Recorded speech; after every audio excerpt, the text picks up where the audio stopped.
Pertama, tentu kami mengajak kita untuk selalu bersyukur apapun keadaan kita masih bisa dipertemukan. Saya yakin sebahagian kita sebelumnya juga secara intensif bertemu dalam pelaksanaan pilkada tahun 2020. Partisipasi kita sebagai rakyat itu kan minimal ada dua.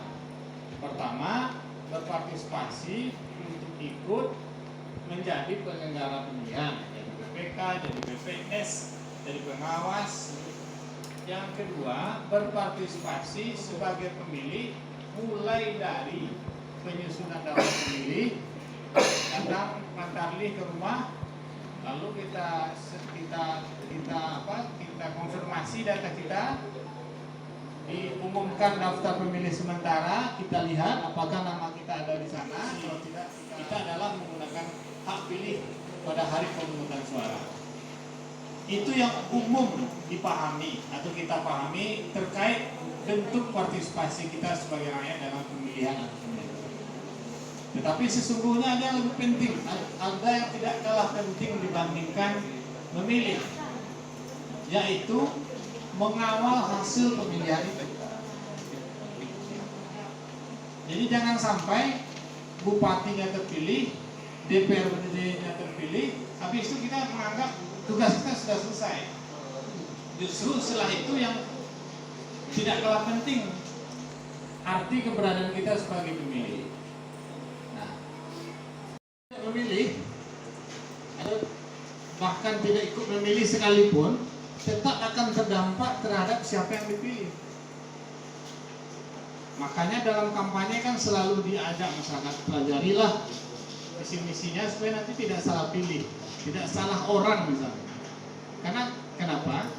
Setelah ada pemenang, semua itu pilihan kita. Itu konsekuensi dari sebuah pemilihan umum.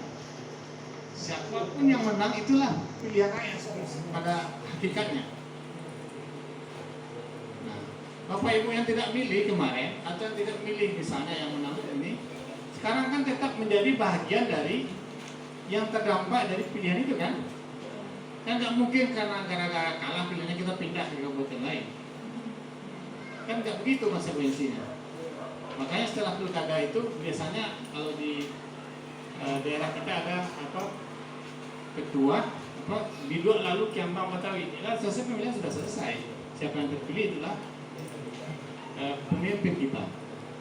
Nah, maka oleh sebab itu setelah ditetapkan calon terpilih atau dilantik, ada tanggung jawab kita berikutnya, yaitu mengawal janji kampanyenya. Ini yang paling penting. Nah, dulu kan pasti calon atau tim suksesnya. Teknologi berarti atau secara istilah berarti bahwa calon menyampaikan visi misinya kepada kita, sehingga berdasarkan visi misi itulah kita pilih, ya kan? Nah, nanti kalau terpilih di Lanang Hulu ini kita bangun ini. Program kami ini nih di Rahul. Lalu karena tawaran program itu Bapak Ibu memilih. Di masa-masa pasca pemilihan inilah kita menagih pilihan itu, menagih janji itu, janji kepala daerah dan juga janji caleg yang terpilih 2019. Nah, sekarang waktunya nih 3 atau 4 tahun kita mencatat dan mengevaluasi hasil pilihan kita itu, sehingga pada akhirnya nanti di tahun 2024 atau di pemilu atau pilkada berikutnya kita evaluasi nih Pak. Jadi pemilu itu fungsinya dua, memilih pemimpin dan sekaligus melakukan evaluasi terhadap pemimpin yang kita pilih pada periode sebelumnya. Konsekuensi kan pemimpin yang konsisten dengan janji dan memenuhi standar moral masyarakat biasanya terpilih kembali. Tapi kalau tidak satupun janji yang terpenuhi masih terpilih juga, itu kan kita yang salah Pak. Janji 10 dulu, kalau janji itu pilihannya tidak ada terrealisasi satupun. Awak pilih lo balik, itu kan tidak bisa. Saya menyalahkan orang Pak. Nah, jadi itulah bentuk partisipasi kita setelah pemilihan. Begitu seterusnya. Nah, Bapak Ibu yang hadir di sini, saya lihat masih ternyata masih sangat usia produktif ya, harus menyebarkan pemahaman yang kami sampaikan tadi kepada keluarga terdekat dulu. Bahwa sebetulnya kita belum selesai nih urusan kita di daerah ini. Nah, lalu dengan apa kita menagih janji? Karena mungkin kita 520 rakyat Pesel datang rame-rame ke Bainan kan? Pak, Bapak lu berjanji ini. Nah, caranya bukan begitu. Nah, cara menagih janjinya itu memang diatur oleh peraturan, dibuat salurannya. Nah, kalau Bapak Ibu yang aktif di Nagari, setiap tahun pasti pernah mendengar istilah musrenbang, ya kan?